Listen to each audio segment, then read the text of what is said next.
The cold wind sliced across the desert like a blade, kicking up spirals of dust that danced in the pale light of dawn.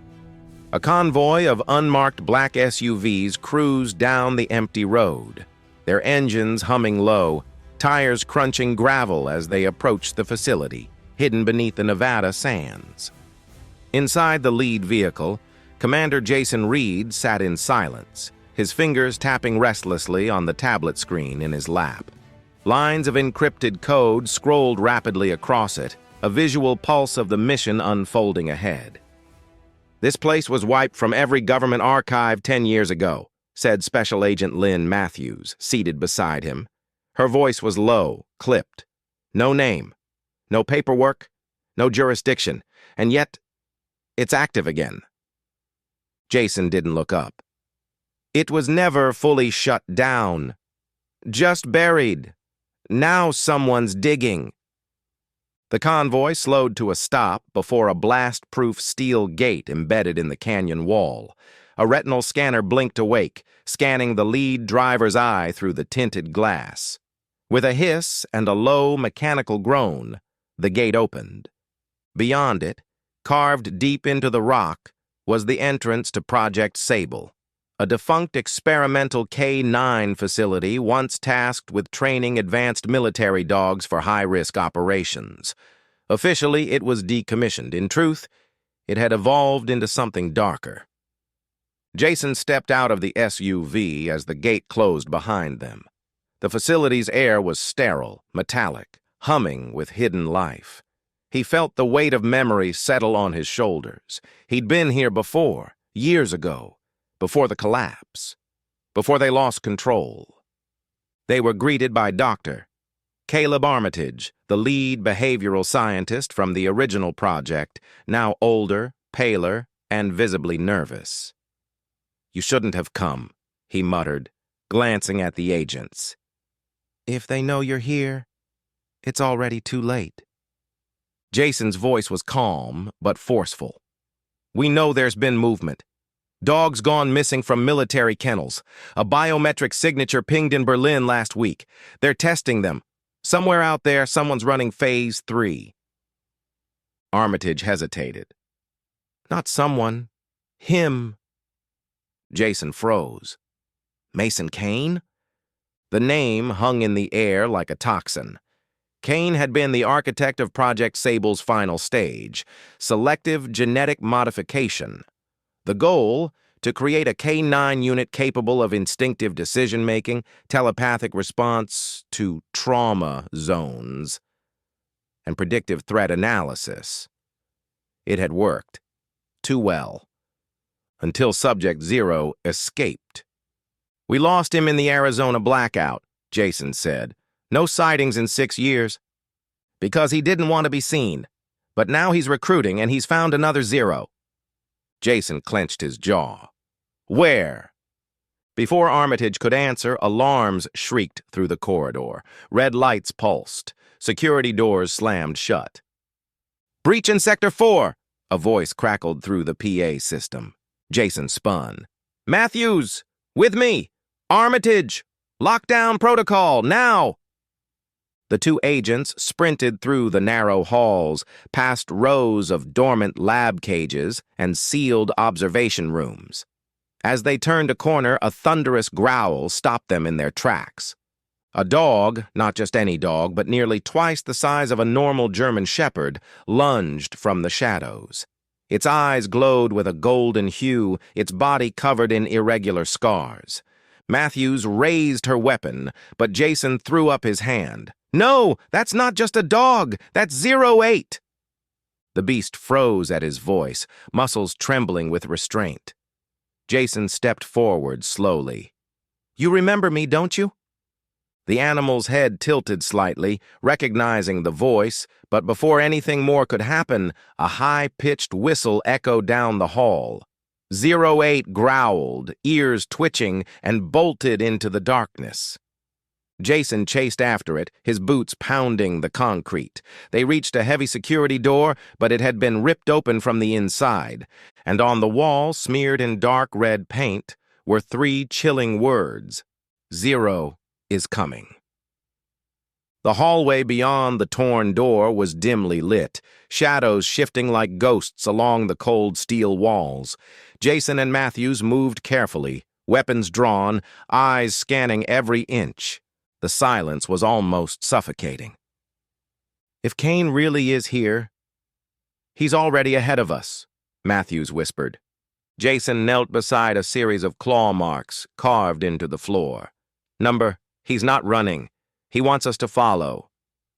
From deeper within the complex, a low, echoing growl reached their ears, followed by a human scream. They broke into a sprint. The source was a secondary lab, an old genetics wing that had been sealed off for years. The reinforced door now hung by its hinges. Inside, chaos. Broken glass, overturned desks, the scent of blood. In the center of the room, a man lay crumpled, his lab coat soaked in crimson, still breathing, but barely. Jason rushed to him. "Who did this?"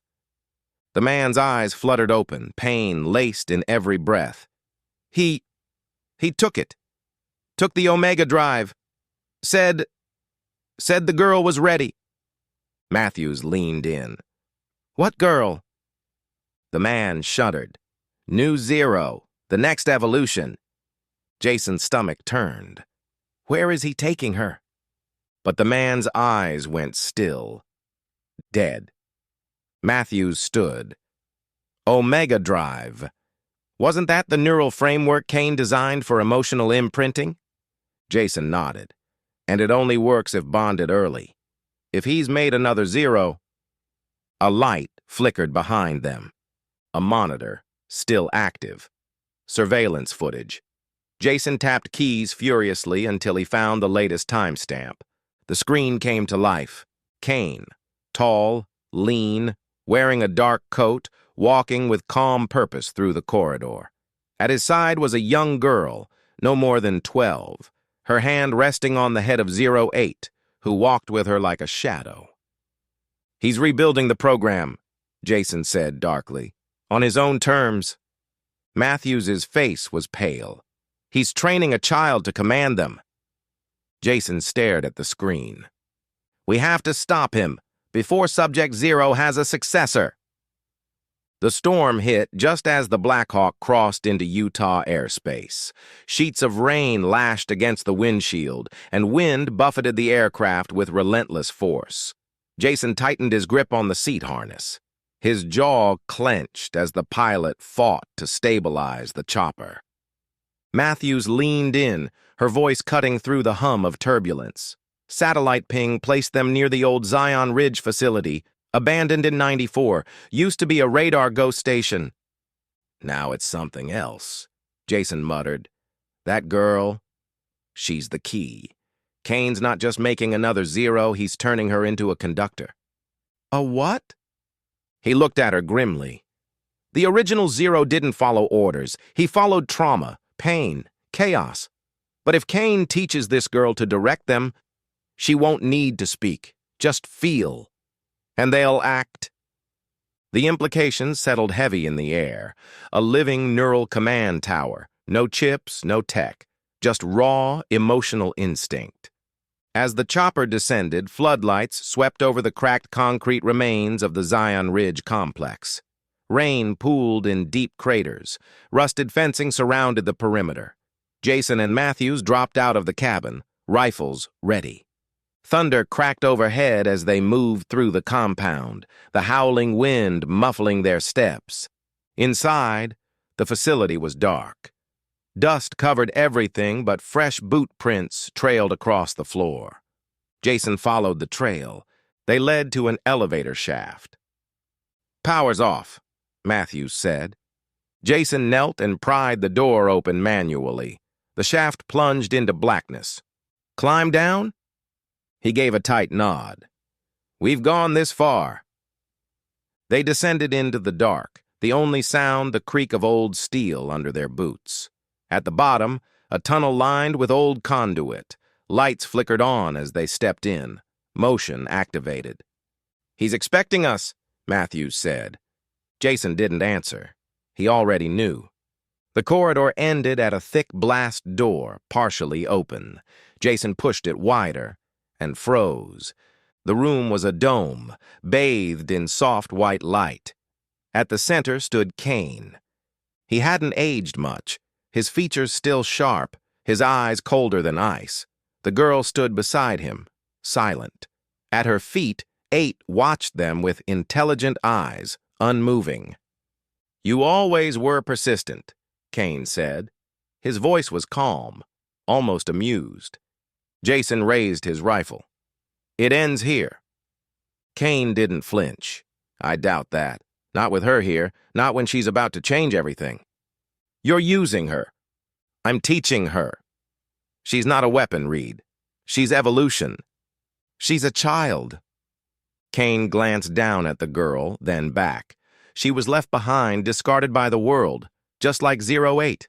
Like all of them, I gave her purpose. Jason's finger twitched on the trigger, but before he could fire, the girl stepped forward, and all hell broke loose. 08 lunged, not at Jason, but at the control panel behind him, sending sparks flying. The lights cut out. Darkness swallowed the dome. Gunfire erupted. Jason dove to cover, shouting for Matthews. Something moved fast in the dark, heavy, breathing low. It wasn't just 08 anymore. There were others. The silence between the gunshots revealed growls. Multiple. A pack. Matthews fired blindly into the shadows. "He's got more!" At least 3, maybe 4. Jason activated his shoulder light. It cut through the black and revealed glowing eyes staring back. Every pair fixed on him. Then they charged. Jason barely had time to react. The first of the dogs, a sleek black creature with glowing red eyes and unnaturally extended limbs, lunged through the air. He rolled left, the beast landing where he'd just stood, claws screeching against the concrete floor. Matthews fired 3 quick rounds. 1 hit. The creature yelped, then vanished into the shadows. "Back to back!" Jason shouted. He and Matthews moved instinctively, covering each other's blind spots. The dome echoed with growls and barks, predators circling in a confined cage. But these weren't ordinary dogs. They moved like phantoms, half shadow, half muscle, engineered to outthink and outpace humans. Jason caught sight of Kane standing calmly behind a protective barrier, the girl still by his side. Her eyes were shut, her hands clenched. She was trembling, not with fear, but focus. "She's controlling them," Jason breathed. "She's testing how far she can push." Matthews cursed under her breath. "Then we stop her." Jason moved, dodging another lunging beast, and sprinted toward the control platform. He reached the stairs when a third K9 slammed into him from the side, knocking him flat. His weapon clattered away. The dog pinned him, its teeth inches from his throat, saliva dripping from jaws designed to crush bone.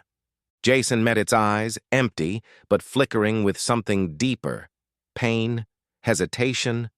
Then it froze, not from fear, but command. Jason turned his head. The girl's hand was raised, palm outward, face intense. The K9 whined lowly, then stepped back, releasing him. Jason gasped for air, scrambling to his feet. "She called it off." "She's learning," Kane said from behind the glass. "Faster than I ever imagined." The girl turned to Kane. "He's different," she whispered. "That man, the way he feels, it's not like the others."